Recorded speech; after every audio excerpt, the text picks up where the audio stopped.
அனைவருக்கும் வணக்கம். இன்னைக்கான கிரிக்கெட் அப்டேட்டில் நாம் பார்க்க போகிற ரொம்ப முக்கியமான ஒரு பயனுள்ள பரபரப்பான தகவல் என்ன அப்படின்னு பார்த்தீங்கன்னா, இந்திய அணியுடைய மூத்த வீரர்கள் உள்பட அனைவருமே உள்ளூர் போட்டிகளில் விளையாடினா மட்டுமே இனி இந்திய அணியில் இடம் கிடைக்கும் அப்படின்னு பிசிசிஐ திட்டவட்டமாக அறிவித்திருக்குங்க.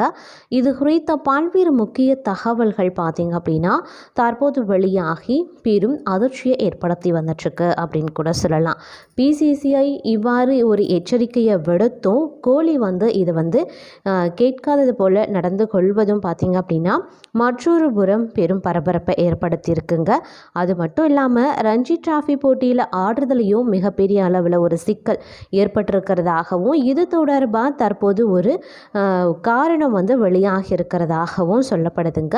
அது என்னென்ன அப்படிங்கிறத பற்றியும் பார்க்க போகிறோம். அதை தொடர்ந்து இன்னும் பரபரப்பான சுவாரஸ்யமான கிரிக்கெட் அப்டேட்ஸை நீங்கள் தெரிஞ்சுக்க வீடியோவை ஸ்கிப் பண்ணாமல் கடைசி வரைக்கும் பாருங்கள். இந்த பதிவு உங்களுக்கு மிக பயனுள்ள விகிதத்தில் இருக்கும்.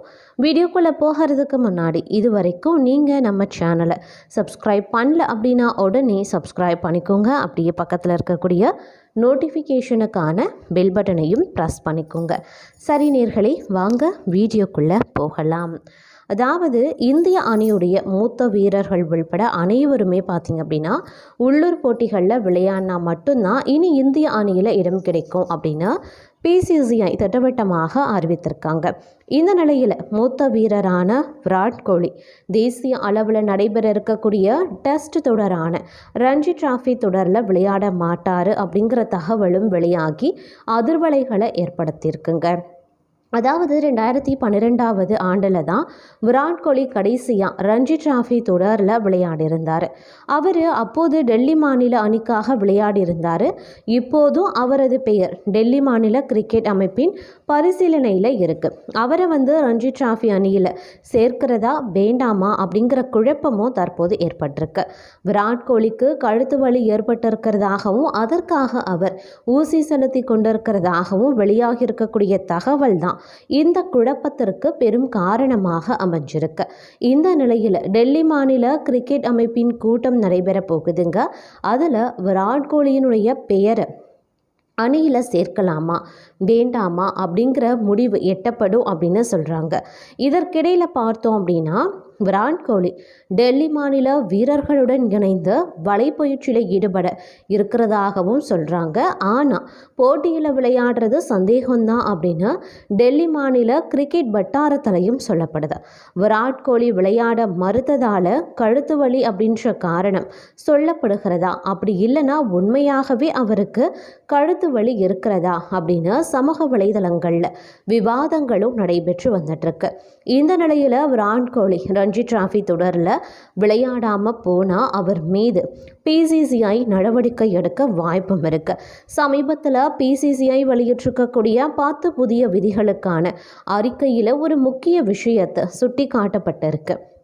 அதன்படி எந்த வீரர் உள்ளூர் போட்டிகளில் விளையாடவில்லையோ அந்த வீரரை பிசிசிஐ நடத்தும் இந்த கிரிக்கெட் தொடரில் இருந்தும் நீக்கக்கூடிய முடிவு எடுக்கப்படும் அப்படின்னும் ஐபிஎல் தொடரில் கூட அந்த வீரர் விளையாட தடை விதிக்கப்படும் அப்படின்னும் கூறப்பட்டிருக்குங்க.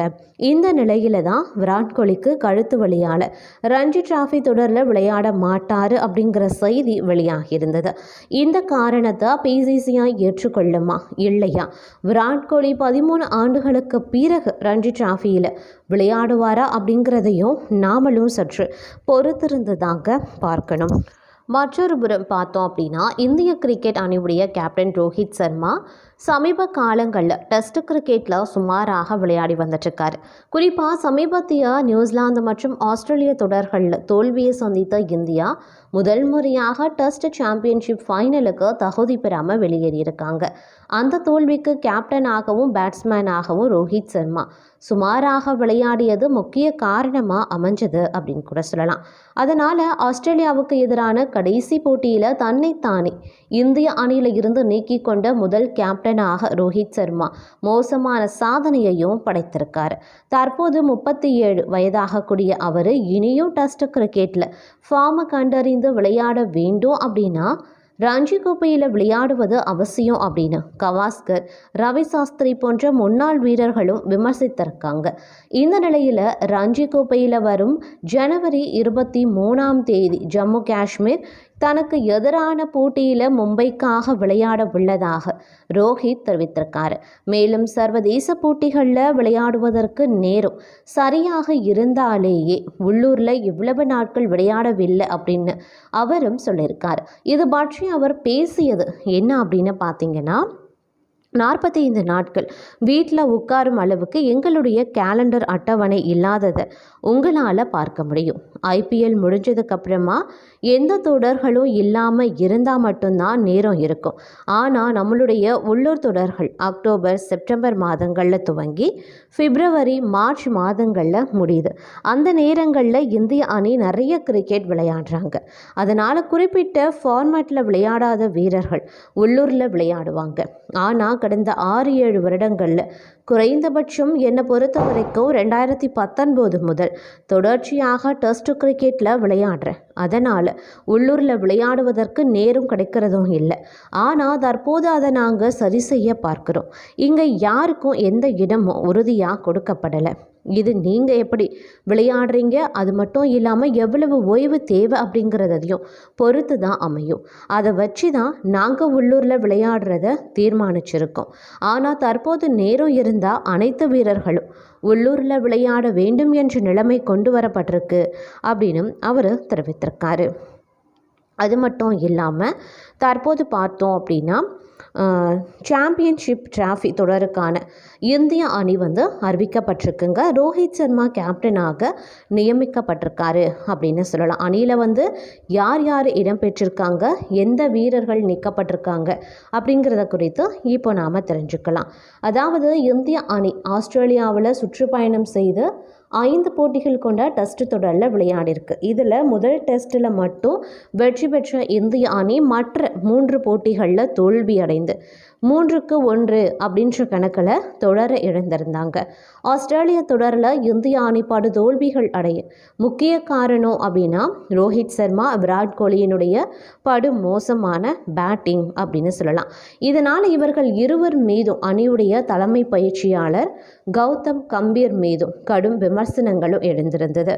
இந்த நிலையில் மினி உலக கோப்பை அப்படின்னு சொல்லப்படக்கூடிய சாம்பியன்ஸ் டிராஃபி தொடர் பிப்ரவரி மாதம் 19 முதல் மார்ச் மாதம் 9 வரைக்கும் பாகிஸ்தான் மற்றும் துபாயில் நடைபெறப் போகிறது. இந்தியா விளையாடக்கூடிய போட்டிகள் அனைத்துமே துபாயில் நடைபெறும். இந்த தொடரில் India, Australia, England, New Zealand, Pakistan, Afghanistan, வங்கதேசம் மற்றும் தென்னாப்பிரிக்கா ஆகிய 8 அணிகள் பங்கேற்க போகிறாங்க. இந்த 8 அணிகளுமே 2 பிரிவுகளாக பிரிக்கப்பட்டிருக்காங்க. குரூப் A பிரிவில் இந்தியா, வங்கதேசம், பாகிஸ்தான் மற்றும் நியூசிலாந்து ஆகிய அணிகளும், குரூப் B பிரிவில் ஆஸ்திரேலியா, இங்கிலாந்து, தென்னாப்பிரிக்கா மற்றும் ஆப்கானிஸ்தான் அணிகளும் இடம்பெற்றிருக்கு. இந்த தொடர் தொடங்கும் பிப்ரவரி 19 நியூசிலாந்துலையும் பாகிஸ்தானும் மோதுறாங்க. உலகமே ஆவலுடன் எதிர்நோக்கக்கூடிய இந்தியா பாகிஸ்தான் போட்டி பிப்ரவரி 23 நடக்குது. இந்த நிலையில் சாம்பியன்ஸ் டிராஃபி தொடருக்கான இந்திய அணி இன்று அறிவிக்கப்பட்டிருக்குங்க. இதில் கேப்டன் ரோஹித் சர்மாவும் தேர்வுக்குழு தலைவர் அஜித் அகார்கரும் இணைந்து செய்தியாளர்கள் சந்திப்பில் 15 பேர் கொண்ட அணியை அறிவித்திருக்காங்க. இந்திய அணியுடைய கேப்டனாக ரோஹித் சர்மா தொடர்கிறாரு. இந்திய அணியில் விராட் கோலி, KL ராகுல், ஸ்ரேயஸ் ஐயர் மற்றும் ரிஷப் பந்த் போன்ற முன்னணி வீரர்கள் இடம்பெற்றிருக்காங்க. முகமது ஷமி நீண்ட இடைவெளிக்கு பிறகு இந்திய அணியில் இடம்பெற்றிருக்காரு. ஆஸ்திரேலியா தொடரின் போது காயமடைந்த பும்ரா இடம் பெறுவாரா அப்படிங்கிற சந்தேகம் எழுந்திருந்தது. ஆனால் பும்ரா அணியில் இடம் பிடிச்சும் இருக்காரு. உடல் தகுதியை பொறுத்த வரைக்கும் அவர் பிளேயிங் 11 இடம் பெறுவார் அப்படின்னு சொல்கிறாங்க. தொடர்ந்து இந்திய அணியில் சிறப்பாக விளையாடி வரக்கூடிய இளம் வீரர் சஞ்சு சாம்சன் இடம் பெறலை. இதே போல் ஆஸ்திரேலிய தொடரில் அசத்திய நிதிஷ்குமார் ரெட்டியும் இடம் பெறலை. சாம்பியன்ஸ் டிராஃபி தொடருக்கான இந்திய அணி வீரர்களினுடைய விவரம் தற்போது வெளியாகியிருக்கு. அதில் பார்த்தோம் அப்படின்னா ரோஹித் சர்மா கேப்டனாகவும் சுபன் கில் துணை கேப்டனாகவும் இருக்கார். விராட் கோலி, ஸ்ரேயஸ் ஐயர், KL ராகுல், ஹார்திக் பாண்டியா, அக்ஷர் பட்டேல், வாஷிங்டன் சுந்தர், குல்தீப் யாதவ், ஜஸ்பிரீத் பும்ரா, முகமது ஷமி, ஹர்ஷதீப் சிங், யஷ்வி ஜெய்ஸ்வால், ரிஷப் பந்த் மற்றும் ரவீந்திர ஜடேஜா ஆகியோர் இந்த அணியில், அதாவது சாம்பியன்ஷிப் டிராஃபி தொடருக்கான இந்திய அணியில் இடம்பெறக்கூடிய வீரர்கள் அப்படின்னும் தெரிவிக்கப்பட்டிருக்குங்க.